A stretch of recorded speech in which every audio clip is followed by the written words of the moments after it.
ಭಾರತದ ಇತಿಹಾಸವನ್ನ ನಾವು ಓದುವಾಗ ಇಲ್ಲಿ ಸಾಕಷ್ಟು ಪಿತೂರಿಗಳನ್ನ ನಾವು ನೋಡ್ತೀವಿ. ಇವು ಕ್ರಾಂತಿಕಾರಿಗಳು ಸಂಘಟಿಸಿದಂತ ಸಾಕಷ್ಟು ಪಿತೂರಿಗಳಾಗಿರ್ತಾವ.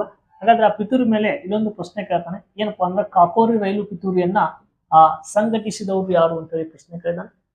ಇಲ್ಲಿ ಆಪ್ಷನ್ಸ್ ಕೊಟ್ಟಿದ್ದಾನೆ, ಭಗತ್ ಸಿಂಗ್, ಪಂಡಿತ್ ರಾಮ್ ಪ್ರಸಾದ್ ಬಿಸ್ಮಿಲ್ಲಾ, ಚಂದ್ರಶೇಖರ್ ಆಜಾದ್, ಉಧಾಮ್ ಸಿಂಗ್ ಅಂತ ಹೇಳಿ. ಹಾಗಾದ್ರೆ ಈ ಕಾಕೋರಿ ರೈಲು ಪಿತೂರಿ ನಡೆದಿದ್ದಷ್ಟರಲ್ಲಿ ಅದು ಯಾವ ಹಂತದಲ್ಲಿ ನಡೀತು, ಅದು ಉದ್ದೇಶ ಏನಾಗಿತ್ತು ಅಂತ ಹೇಳಿ ಸ್ವಲ್ಪ ಹೇಳ್ಕೊತ ಬರ್ತಿರ್ತಾನೆ. ಆದ್ರ ಈ ರಾಹುಲ್ ಕಾಕೋರಿ ರೈಲು ಪಿತೂರಿ ಇನ್ನೊಂದು ಕನ್ಫ್ಯೂಸ್ ಆಗ್ತದೆ ಅಂತ ಹೇಳಿದ್ನಲ್ಲ, ಲಾಹೋರ್ ಅಂತ ಹೇಳಿ, ಲಾಹೋರಿ ಪಿತೂರಿ ಅಂತ ಕೂಡ ಕರಿತೇವೆ. ಅದ್ರ ಬಗ್ಗೆ ಹೇಳ್ತಾನೆ. ಇಲ್ಲಿ ಕಾಕೋರಿ ರೈಲು ಪಿತೂರಿಯನ್ನ ಸಂಘಟಿಸಿದವರು ಯಾರು ಅಂತ ಕ್ವಶನ್ಸ್ ಕೊಟ್ಟಾಗ ಆಪ್ಷನ್ಸ್ 2 ಪಂಡಿತ್ ರಾಮ್ ಪ್ರಸಾದ್ ಬಿಸ್ಮಿಲ್ಲಾ ಅಂತ ಹೇಳ್ತಿರ್ತೀವಿ. ಸರ್ ಇದು ನಡೆದಿದ್ದು ಎಷ್ಟರಲ್ಲಿ ಅಂತ ಕ್ವಶನ್ಸ್ ಕೇಳ್ತಿರ್ತಾನೆ. 1925 ನಡೀತದೆ, ಆಗಸ್ಟ್ 9 ಅಂತ ಹೇಳಿ.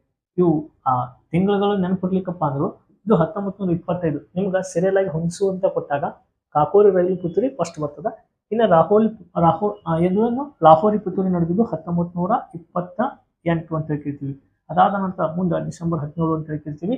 ಆದ್ರೆ ಇದು ನಿಮ್ಗ ಫಸ್ಟ್ಗೆ ಕಾಕೋರಿ ರೈಲು ಪಿತೂರಿ, ನೆಕ್ಸ್ಟ್ ಲಾಹೋರಿ ಪಿತೂರಿ ಅಂತ ಹೇಳ್ತಿರ್ತೀವಿ. ಈ ಕಾಕೋರಿ ರೈಲು ಪಿತೂರಿಯ ಉದ್ದೇಶ ಏನಾಗಿತ್ತಪ್ಪ ಅಂದ್ರ, ಒಂದು ಏನಪ್ಪಾ ಅಂದ್ರ ಲಕ್ನೋ ಶಹರ್ಪುರ ಮತ್ತು ಲಕ್ನೋ ಅಂತೇಳಿ ಒಂದು ಸ್ಥಳ, ಆ ಸ್ಥಳಕ್ಕೆ ಹೋಗುವಂತ ಒಂದು ರೈಲು ಏನಾಗಿತ್ತಪ್ಪ ಅಂದ್ರ ಅವು ಈ ರಾಮ್ ಪ್ರಸಾದ್ ಬಿಸ್ಮಿಲ್ಲಾ ಮತ್ತ ಚಂದ್ರಶೇಖರ್ ಆಜಾದ ಇನ್ನೊಂದು 2-3 ಕ್ರಾಂತಿಕಾರಿಗಳು ಬರ್ತಿರ್ತಾರೆ. ಅವರೆಲ್ಲರೂ ಒಕ್ಕೂಟಾಗಿ ಏನ್ ಮಾಡ್ತಾರಪ್ಪ ಅಂದ್ರ ಇಲ್ಲೊಂದು ರೈಲು ಹೋಗ್ತಿರ್ತದ.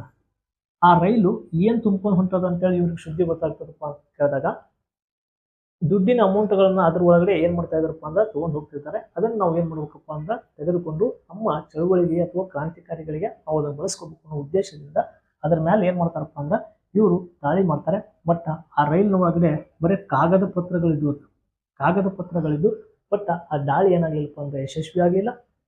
ಅಲ್ಲಿ ಏನಾದ್ರಪ್ಪ ಅಂದ್ರ ಇವರೆಲ್ಲರೂ ಏನಾಗ್ತಾರಪ್ಪ ಅಂತ ಸಿಗ್ತಾರೆ. ಪಂಡಿತ್ ರಾಮ್ ಪ್ರಸಾದ್ ಬಿಸ್ಮಿಲ್ಲಾ ಅದು ಎಲ್ಲರೂ ಇವ್ರು ಸಿಗ್ತಾರೆ. ಸಿಕ್ಕಾದ್ಮೇಲೆ ಇವ್ರನ್ನ ಗಲ್ಲಿಗೇರಿಸ್ತಾರೆ. ಆ ಕಾಕೋರಿ ರೈಲು ಪಿತೂರಿಯಲ್ಲಿ ತಪ್ಪಿಸಿಕೊಂಡಂತ ವ್ಯಕ್ತಿ ಯಾರಪ್ಪ ಅಂದ್ರೆ ಚಂದ್ರಶೇಖರ್ ಆಜಾದ್ ಅಂತ ಹೇಳ್ತೀವಿ. ಕಾಕೋರಿ ರೈಲು ಪಿತೂರಿ ಒಳಗಡೆ ತಪ್ಪಿಸಿಕೊಂಡಂತ ವ್ಯಕ್ತಿ ಯಾರು ಅಂತ ಕ್ವಶನ್ಸ್ ನ ಕೇಳಿದಾನೆ. ಯಾರಪ್ಪ ಅಂದ್ರೆ ಚಂದ್ರಶೇಖರ್ ಆಜಾದ್ ಅಂತೇಳಿ ನಾವು ನೋಡ್ತೀವಿ. ಇನ್ನ ಲಾಹೋರಿ ಪಿತೂರಿ ಅಂತ ಹೇಳ್ತಿರ್ತೀವಿ. ಇದು ಸಾಕಷ್ಟು ಏನಪ್ಪಾ ಅಂದ್ರ ಸೈಮನ್ ಗೋ ಬ್ಯಾಕ್ ಚಳವಳಿ ಒಳಗಡೆ ನಮ್ಮ ಯಾರಪ್ಪ ಅಂದ್ರೆ ಲಾಲಾ ಲಜಪತ್ ರಾಯ್ ಅವರು ಏನಾಗಿರ್ತಾರಪ್ಪ ಅಂದ್ರ ಲಾಠಿಯೇಟಿಗೆ ಒಳಪಟ್ಟಿರ್ತಿರ್ತಾರೆ. ಅದರ ಸೈಡ್ ಇಟ್ಕೊಂಡು ಭಗತ್ ಸಿಂಗ್, ರಾಜ್ಗುರು, ಸುಖದೇವ್ ಅವರು ಲಾಹೋರಿ ಪಿತೂರಿ ಮಾಡಿ ಒಬ್ಬ ವ್ಯಕ್ತಿಯನ್ನ ಏನ್ ಮಾಡ್ತಾರಪ್ಪ ಅಂದ್ರೆ ಕೊಲ್ತಾರೆ. ಇದನ್ನೇ ಲಾಹೋರಿ ಪಿತೂರಿ ಅಂತ ಕೂಡ ಕರಿತೀವಿ.